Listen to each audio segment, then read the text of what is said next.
guys, it's Angelynn here. Excuse my voice, I'm recovering from a really bad allergy attack. Today I have a really fun and very quick DIY. If you've been watching my videos, you probably know that I just moved into my apartment not too long ago, and I moved out from my parents' house, so I basically had to collect all new furniture and decor and everything. So I've been spending a lot of time on Pinterest. I saw something similar to this on there, and it was like $40, I think. Something very extravagant for what it is. And I was like, you know what? I think I can make that, and you know what? I did. And for $5. Today, I'm very excited to show you all how I made this. It totally ties into the whole balletcore trend that's going around right now. Here is mine in the back here. Had to film here so that way I could show it off. I'm so excited with how this looks. I just love coming over here and turning my lamp on and off because it's just a great time. Before we get started, if you're new here, hello, my name is Angelynn. I love to post all things fashion, DIY, thrifting. I go to a lot of estate sales. Actually,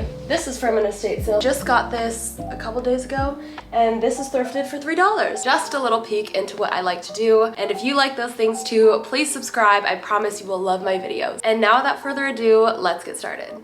For supplies today, you will first need a sewing machine or needle and thread if you don't have one. I personally hate hand sewing, so I will not be showing you how to do that in this video, but if you need to learn, I'm sure there's a ton of videos here on YouTube that can help. You'll just have to sew where I'm sewing with my machine. You'll also need a wide ribbon. Mine is 4 inches. I wouldn't recommend going any skinnier because then your scrunchie is going to be like super thin. But if you want like a girthier scrunchie, you could go wider. For the bows on each end of your scrunchie, you can use whatever ribbon you want. The one I'm using here is, I believe, a 1/4 inch wide. Of course, you'll need a pair of scissors to cut everything, and you'll also need a safety pin, which I forgot to show. Our first step is to measure our wide ribbon to about 2 to 2.5 times the length of whatever cord it's going to be covering. And now it's time to start sewing. So the first step is to fold over the short end of your ribbon. Our goal here is to create a tunnel that we can feed our bow ribbon through, so that way we can tie the bow on the end of our cord scrunchie.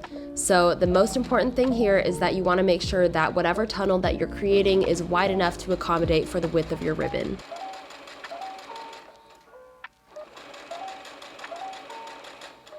I am backstitching a little bit at the beginning and the end every time I'm sewing in this video. It's just to make sure that I don't have any unraveling stitches.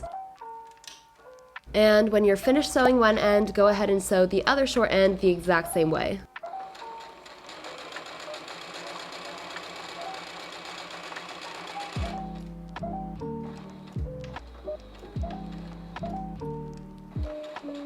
Next, we will be making a long seam along the length of our wide ribbon. For this step, I'm folding my wide ribbon in half, and I'm making sure that that flap that we made to sew that tunnel for the bow ribbon earlier is on the outside of my fabric right now. I'm lining this up on my presser foot with about a 0.25 seam allowance, and I'm starting my stitches from where that seam that's going horizontal near the top of my fabric is. So basically, you just want to make sure that you're not sewing that tunnel that we made shut, because otherwise, how are we going to thread our bow ribbon through? Like I mentioned, I'm doing a 0.25 seam allowance. That just means that I'm sewing my seam about 0.25 inches away from the edge of my fabric. As you can see, the raw edge is on the right and the folded edge is on the left. If 0.25 is too narrow for you though, you can definitely do 0.5 and give yourself a little bit more wiggle room just so that way you don't run off the fabric.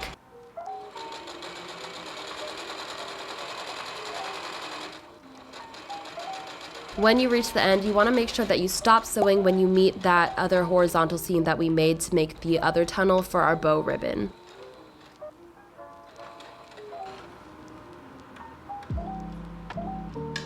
Just to make things look clean, because it's going to be a little hard after our next step, I'm going in and trimming all the excess threads. Now for the most tedious part of this DIY, you have to turn this entire tube inside out by hand. I'm sure there are tools and maybe hacks or tricks to do this in a more efficient way. Maybe a fault on my part, did not look up any of these before I made this video, but it really only took like 10 minutes for me to do this. I think it felt like time was passing by so slowly, and that this was like such a tedious process because I was basically alone with my thoughts this whole time. I didn't have any music or a show playing or anything, but I promise it's not that bad. 10 minutes is like all it took, unless you've got like a 10-foot phone charger or something. Okay, tube is finally turned inside out, and now it's time to cut our bow ribbon. At this point, I started feeling like a little bit experimental, so I was like, what if I threaded both ribbons through the tunnel? So I decided to double up on my ribbon. Also, I think if you use like a wide satin ribbon for this, it would be really cute to have like a statement bow kind of, but I didn't have any on me. Anyways, I'm cutting about 16 inches. Honestly, I just eyeballed it, but if I had to guess, around 16 inches. Honestly, the longer the better, and then you can go back and trim. Now I'm attaching a safety pin onto the end. Obviously, if you only have one piece of ribbon, you just put one end through the safety pin, and then you use that safety pin to thread the ribbon through one of your tunnels. You don't want to use too big of a safety pin though, because then it gets bulky and a little bit hard to do this step. And once you've done one end, go ahead and do the other.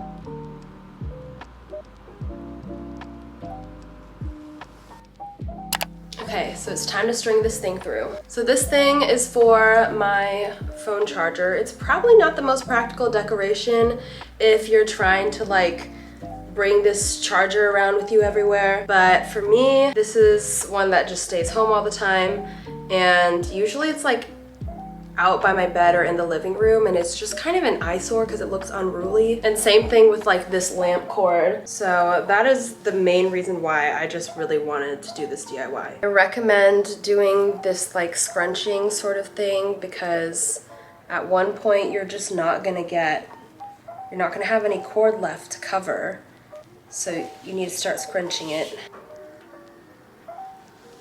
Okay, there we go. I just tie a normal little bow, and we'll see how this double ribbon looks.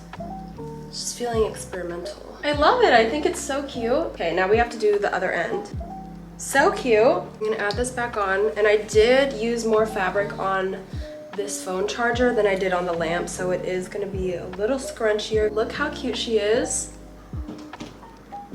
So cute, oh my gosh. Okay, I already filmed the outro, so I'm just gonna cut to that now. That is how you make this adorable cord cover. I'm so in love. It just makes me so happy to come over here. Like when I see this every morning or every evening when I come to turn this on and off, it's just love her. So anyways, if you guys enjoyed today's DIY, please give this video a thumbs up and comment, let me know what you think. Oh yeah, and subscribe if you haven't already. That's it for today's video. Thanks again for watching, and I will see you all in my next one. Bye.